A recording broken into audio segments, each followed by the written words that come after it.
और देवता चित्त न धरहि, हनुमत से ही सर्व सुख करहि। नमस्कार दोस्तों, जय श्री राम, जय बालाजी महाराज। मैं आपकी दोस्त ममता पाल भक्ति शक्ति समर्पण चैनल पे आपका स्वागत करती हूँ। उम्मीद करती हूँ आप सब बहुत अच्छे होंगे और मैं भी बहुत अच्छी हूँ। तो दोस्तों, जैसे कि आज मैंने पहले ही बताया कि और देवता चित्त न धरहि, हनुमत से ही सर्व सुख करहि। तो दोस्तों, आज का हमारा टॉपिक है कि हमें रोज़ हनुमान जी की पूजा क्यों करनी चाहिए।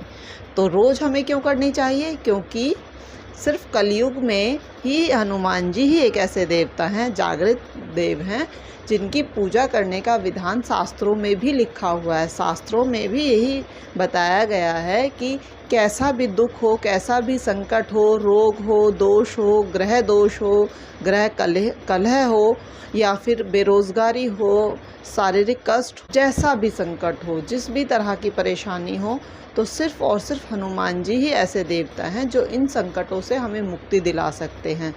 हनुमान जी की सेवा करने से हमें सब प्रकार की सुख समृद्धि मिलती है, शांति मिलती है, वैभव मिलता है। हनुमान जी की पूजा करने से बहुत आनंद मिलता है, मन निर्मल हो जाता है, मन पवित्र हो जाता है, और पवित्र मन से की गई पूजा ही सफल होती है। सफलता का कोई सूत्र नहीं होता, सफलता का सूत्र होता है निरंतरता। जितना हम ज़्यादा जिस चीज़ को भजते हैं, अपने इष्ट पर हम पूर्ण विश्वास बना के रखते हैं, अपने इष्ट को ही बारंबार हम भजते हैं, अपने इष्ट की ही हम आराधना करते हैं, तो हमें फिर और देवताओं की ज़रूरत ही नहीं होती है। हमें सिर्फ अपने एक देवता से ही अपना मन, अपना ध्यान, अपनी लगन लगा के रखते हैं। अगर हम एक ही देवता पे अपना ध्यान रखते हैं तो हमारे जैसे संकट होते हैं वो सब हमारे कटते चले जाते हैं। इसे एक छोटे से एग्जाम्पल के साथ मैं समझाना चाहूँगी। क्योंकि एक नाव जा रही है, उसमें 4 लोग सवार हैं।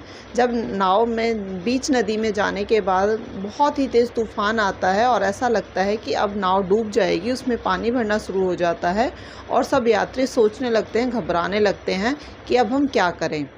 तो वहीं पर एक आदमी होता है, वो सबसे पहले अन्य देवताओं के सबके नाम लेना शुरू कर देता है।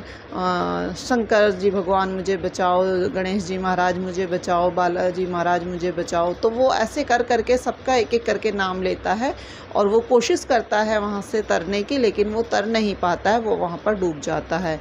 और ऐसे ही तीसरा चौथा आदमी, वो सब इसी तरह से करते हैं, एक एक करके अलग अलग भगवानों के नाम लेते हैं, और जैसे ही वो भगवान मतलब कुछ सोचते हैं उससे पहले ही वो छलांग लगा देते हैं पानी में और वो वहीं पर डूब जाते हैं। लेकिन जो सबसे लास्ट में आदमी बचा हुआ था, वो बहुत शांति के साथ और बहुत ही धैर्य के साथ बैठा हुआ है और वो अपने इष्ट देव का ध्यान कर रहा है, वो उन्हीं को ध्यान कर रहा है। और जैसे ही वो उनका ध्यान करते करते जो तूफान था वो थोड़ा सा हल्का होता है, कम होता है, वो वहाँ पर छलांग लगा देता है। और जैसे ही वो तैरना शुरू करता है, वहाँ पर एक उसको लकड़ी का बहुत बड़ा टुकड़ा मिल जाता है, वो उसे पकड़ के नदी के पार हो जाता है और वो डूब नहीं पाता। तो इसका तात्पर्य सिर्फ यही है कि अगर हम अपनी श्रद्धा एक इष्ट पर रखते हैं तो कभी भी हम मतलब डूबेंगे नहीं, हम तर जाएंगे। और अगर हम अपनी आज इस देवता पर हमारी श्रद्धा है, आज उस देवता पर हमारी श्रद्धा है, कल उस देवता पर, क्योंकि भगवान तो एक ही है, प्रभु तो एक ही है, लेकिन वो ये देखते हैं कि हम अपने ऊपर कितना, अपने ही मन पे हम कितना कंट्रोल कर पाते हैं, हम अपनी इंद्रियों पर कितना कंट्रोल कर पाते हैं। जब हमारे मन पे, हमारे इंद्रियों पे हम यही नहीं समझ पा रहे हैं कि ये सारे नाम एक ही भगवान के हैं, हम यही नहीं समझ पा रहे हैं कि ईश्वर क्या है, तो हम उनकी आराधना करें किसी भी तरह से। हम रोज रोज नए नए भगवान बदल बदल कर आराधना करते हैं, तो उससे हमारा कुछ भला नहीं होता है और हम उन्हीं आदमियों की तरह डूब जाते हैं। और सिर्फ एक आदमी विश्वास रखकर अपने इष्ट पर उन्हीं की आराधना करता है तो वो तर जाता है। तो दोस्तों, सिर्फ और सिर्फ मेरा कहने का मतलब यह है कि आप जिस भी भगवान की पूजा कर रहे हैं, आप जिस भी देवता को मान रहे हैं, जिस भी नाम का आप उच्चारण करते हैं, जिस भी नाम को आप पूजते हैं, ध्याते हैं, रात दिन उसका उच्चारण करते हैं, तो सिर्फ और सिर्फ आपको उन्हीं देवता की शरण में रहना चाहिए, उन्हीं की पूजा आराधना करनी चाहिए। तो अब हम जानते हैं कि हमें हनुमान जी की रोज पूजा करने से क्या मिलता है। तो जैसे मैंने आपको पहले ही बताया है कि हनुमान जी की पूजा करने से हमारा मन निर्मल होता है, मन पवित्र होता है, हमारी आत्मा शुद्ध होती है। तो जब शुद्ध आत्मा और निर्मल मन से हम किसी भी देवता को भजते हैं, यानी कि हमारे प्रभु जी को हम भजते हैं, हम हनुमान जी की आराधना करते हैं, हम सीता राम नाम का कीर्तन करते हैं, जय श्री सीताराम, जय श्री सीताराम का पूरा दिन मन में रट लगाकर तो हमारी आत्मा निर्मल होती है, हमारा भाव बढ़ता है हमारा। और जितना हमारा भाव बढ़ता है, जितनी हमारी श्रद्धा बढ़ती है, उतने ही प्रभु जी हम पे कृपावान होते हैं।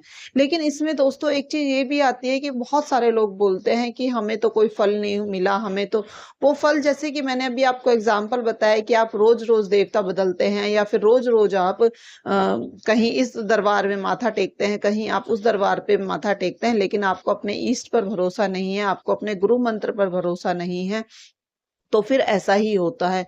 और कुछ क्या, लालच में दूसरों की बातें सुनी और दूसरों की बातें सुनकर वो ये मान लेते हैं कि बड़े से बड़ा संकल्प ले लेते हैं, और करना, मान ले उन्हें करना कुछ नहीं है, उन्हें वो सोचते हैं कि इतना बड़ा चीज है और वो हमें क्षण भर में हनुमान जी की पूजा करें। सब लोग बोलते हैं कि हनुमान जी की पूजा करने से सब कुछ मिल जाता है, और हम सिर्फ हनुमान जी की 4 दिन पूजा करेंगे, 10 दिन पूजा करेंगे, साल भर पूजा करेंगे तो वो सब चीजें हमें मिल जाएंगी। लेकिन नहीं, कर्म करना बहुत जरूरी है, कर्मों में बंधे हुए हैं, हमें कर्म करना बहुत जरूरी है, हमें सांसारिक सुख और भोग के लिए कर्म करना बहुत जरूरी होता है। आप देखेंगे दोस्तों, आज के टाइम पे अगर हम एक तरफ तो हम बालाजी की पूजा करते हैं, दूसरी तरफ हम अपने ही हिंदू भाइयों से, सनातन भाइयों से, बहनों से हम ऊंच नीच का भेदभाव रखते हैं, हम जात पात का भेदभाव रखते हैं, हम रंग रूप का भेदभाव रखते हैं। लेकिन हमें ऐसा नहीं करना चाहिए। अगर हम ऐसा करते हैं तब भी हमारे ऊपर हमारे ईष्ट की कृपा नहीं होती है। तो प्लीज, सभी हिंदू भाई भाई हैं, सभी सनातनी भाई भाई हैं, तो आप मिलकर भाई भाई का नारा दीजिए। आप सब एक होके रहिए, कभी भी कोई भी बाहरी ताकत हम पर हावी नहीं हो पाएगी। जैसे कि पहले जमाने में हो चुका है कि बाहर के आक्रांताओं ने आकर हमारे देश का कितना नुकसान किया है, हमारी संस्कृति और सभ्यता का कितना नुकसान किया है। लेकिन दोस्तों, अब ऐसा नहीं होना चाहिए, हम सबको मिलकर एक रहना चाहिए, और जय श्री राम, जय बालाजी महाराज के नारे हमें हर जगह लगाने चाहिए।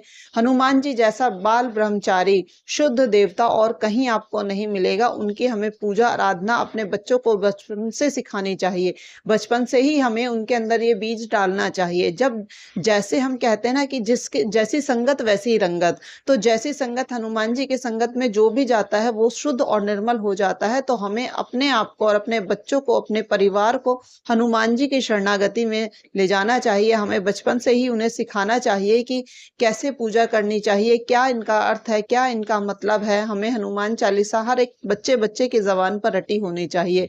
आज का समय वो आ गया है कि हमें हर चीज, क्योंकि इतना ज्यादा बच्चे भ्रष्ट हो चुके हैं, बहुत ज्यादा मतलब कि संगति जो है वो बिगाड़ रही है बच्चों को, तो उसके लिए हमें बहुत जरूरी है कि अपने बच्चों को बचपन से ही ये सारी बातें सिखाना कि क्या हमारा धर्म है, क्या सनातन धर्म है, क्या इसकी अच्छाइयां हैं, और क्या बाहर की जो सभ्यता है उनमें क्या क्या बुराइयां हैं। ये हमें अपने बच्चों को बताना चाहिए अभी से, तभी वो समझेंगे आगे चल। आपने देखा होगा दूसरे संप्रदायों में भी किस तरह से वो बचपन से ही कट्टरपंथी की हद तक जाकर अपने बच्चों को सब चीज़ सिखाते हैं, सब चीज़ बताते हैं, तभी उनके बच्चों को उनके धर्म के बारे में, उनकी संस्कृति के बारे में सब कुछ पता होता है। लेकिन मैंने ये देखा है कि हमारे सनातन धर्म में ही, मैं किसी और की बात क्यों करूं, हमारे ही धर्म में मैं अपना ही एग्जाम्पल देती हूं कि हमें बचपन से बताया ही नहीं गया कि लड़कियां भी हनुमान जी की पूजा कर सकती हैं।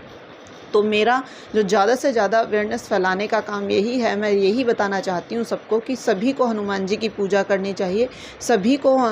कोई भी ऐसा नहीं है, लेडीज़ जेंट्स बच्चा बच्ची की, जो हनुमान जी की पूजा ना कर सके। मैं तो खुद अपने आप को बहुत अभागन समझती हूँ कि काश मुझे बचपन से पता होता है कि हनुमान जी की पूजा लड़कियाँ भी करती हैं, और उनकी पूजा करने से इतना बड़ा पुण्य फल मिलता है, इतनी मनोकामनाएँ सिद्ध होती हैं, इतना उद्धार होता है लोगों का। तो मैं बचपन से कर रही होती तो मेरा आज कहाँ की कहाँ होती मैं। लेकिन चलो कोई नहीं दोस्तों, देर आए दुरुस्त आए। जब से मुझे पता चला है, मुझे 8-10 साल हो गए हैं हनुमान जी की पूजा करते हुए, और मैं बहुत खुश हूँ, इतनी खुश हूँ कि मैं बता भी नहीं सकती हूँ कि मैं कितनी खुश हूँ। तो मेरे तरफ से ज़्यादा कोशिश यही रहेगी सभी माताओं बहनों को कि आप भी हनुमान जी की पूजा करिए, और पूजा करके देखिए, किसी लालच में आके पूजा ना करिए।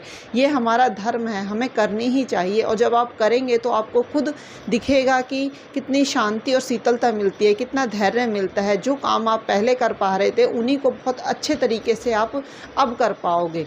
आप वो सब काम जो आप पहले बोझ समझ के करते थे, आपके मन में इतना ठहराव, आपके दिमाग में इतनी शांति और बुद्धि इतनी तेज़ हो जाएगी कि उन्हीं कामों को आप और भी अच्छे तरीके से कर सकते हैं। तो दोस्तों, उम्मीद करती हूँ आज की वीडियो में इतना ही सही है। मिलते हैं नेक्स्ट वीडियो में। जय श्री राम, जय बालाजी।